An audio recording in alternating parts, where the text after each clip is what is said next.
Assalamualaikum warahmatullahi wabarakatuh. Perkenalkan, kami dari kelompok Aggression Soldier Dutch II yang akan membahas tentang agresi militer Belanda yang pertama dan kedua. Pertama-tama, perkenalkan saya Ocha Yolanda dan tentunya saya tidak sendiri. Saya bersama rekan-rekan saya yaitu Atar Maulana, Lutfia Nur Arafah, Faradila Tinaya, dan yang terakhir Muhammad Hazami Fatah Jazuli. Aggression Dutch adalah agresi militer Belanda yang merupakan salah satu serangan kedua yang telah dilancarkan oleh Belanda di Indonesia, di mana agresi ini dilakukan karena kegagalan Belanda yang melancarkan agresi militer satu yang dihalangi oleh adanya perjanjian Renville yang mendesak Belanda untuk menarik mundur seluruh pasukannya dari Indonesia. Belanda yang membonceng Nil berhasil memasuki wilayah Indonesia untuk melancarkan kembali gerakan tersebut. Agresi militer Belanda disebut juga dengan Operasi Gagak. Tujuan dari agresi ini adalah ingin menduduki kembali wilayah Indonesia. Agresi militer Belanda 1. Sebab terjadinya agresi militer Belanda 1 karena terjadinya perselisihan Belanda dan Indonesia dalam penafsiran perjanjian Linggarjati. Pihak Belanda dalam pidato Ratu Wilhelmina yang mengatakan Indonesia dan Belanda membentuk sebuah persemakmuran, yang dengan kata lain berarti Indonesia berada di bawah naungan Belanda. Hal ini ditentang oleh Indonesia karena Indonesia menginginkan kedaulatan dan terlepas dari campur tangan Belanda. Tujuan Belanda dalam agresi militer pertama adalah, yang pertama ada aspek politik, yang dimana Belanda ingin mengepung ibu kota Republik Indonesia dan menghilangkan kedaulatan Indonesia yang telah kita capai dengan susah payah. Yang kedua, jika dilihat dengan aspek ekonomi, Belanda berkeinginan menguasai sumber daya alam, terutama makanan dan bahan-bahan ekspor lainnya. Yang ketiga, jika dilihat dari aspek militer, Belanda ingin menghancurkan Tentara Nasional Indonesia. Untuk menyelesaikan perselisihan yang tiada henti antara Belanda dan Indonesia karena perjanjian Linggarjati, Dewan Keamanan PBB membentuk Komisi Tiga Negara atau KTN yang terdiri dari Australia, Belgia, dan Amerika Serikat. Mereka sepakat untuk menyelesaikan sengketa tersebut. Dari hasil kesepakatan bersama, terbentuklah Perjanjian Renville pada tanggal 17 Januari 1948. Namun, karena kedua pihak saling tuduh-menuduh telah melanggar Perjanjian Renville, maka terjadilah lagi penyerangan di agresi militer Belanda II. Setelah berakhirnya agresi militer pertama, maka terjadilah agresi militer kedua.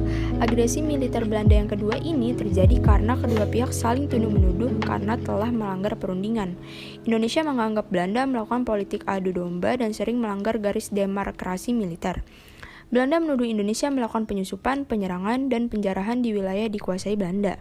Karena hal tersebut, Belanda kembali melancarkan agresi militer kedua pada tanggal 19 Desember 1948. Tujuan Belanda dalam agresi militer II untuk menghancurkan kedaulatan Indonesia dan menguasai kembali wilayah Indonesia dengan melakukan serangan militer terhadap beberapa daerah penting di Yogyakarta dengan harapan kondisi yang kacau Indonesia akan menyerah. Belanda juga menangkap tokoh-tokoh penting Indonesia seperti Bung Karno, Bung Hatta, Syahir, dan beberapa tokoh lain. Akhir dari agresi militer Belanda pertama. Setelah Belanda mengalami tekanan internasional dari Dewan Keamanan PBB, terutama Amerika Serikat, untuk menghentikan tindakan militernya terhadap Indonesia, maka pada 4 Agustus 1947 menandai akhir dari agresi militer Belanda pertama. Akhir dari agresi militer Belanda II, penguasaan kota Yogyakarta yang dilakukan oleh Belanda akhirnya dapat tergoyahkan dengan serangan yang terkenal dengan nama Serangan Umum 1 Maret 1949 Yogyakarta. Serangan yang dilakukan pasukan pemimpin Kolonel Soeharto ini berhasil menduduki kota Yogyakarta walau hanya 6 jam saja. Dukungan kepada pasukan TNI pun diberikan oleh Sri Sultan Hamengkubuwono IX. Ia juga melakukan penolakan segala kerjasama dengan kepentingan Belanda. Dengan serangan yang dilakukan oleh pasukan Belanda dan secara terang-terangan melanggar perjanjian Renville, kemudian tindakan tersebut mendapat perhatian dari PBB. Perserikatan Bangsa-Bangsa atau PBB kemudian mengeluarkan resolusi agar kedua belah pihak, yakni Belanda dan Indonesia, menghentikan segala permusuhan dan pertikaiannya. Resolusi tersebut dikeluarkan oleh PBB pada tanggal 24 Januari 1949. Pihak Belanda terpaksa melanjutkan permasalahan ke meja perundingan Karena hal ini adanya tekanan dari Amerika Serikat, apabila Belanda tidak mau mengadakan perundingan, maka tidak akan pernah mendapat bantuan ekonomi dari Amerika Serikat.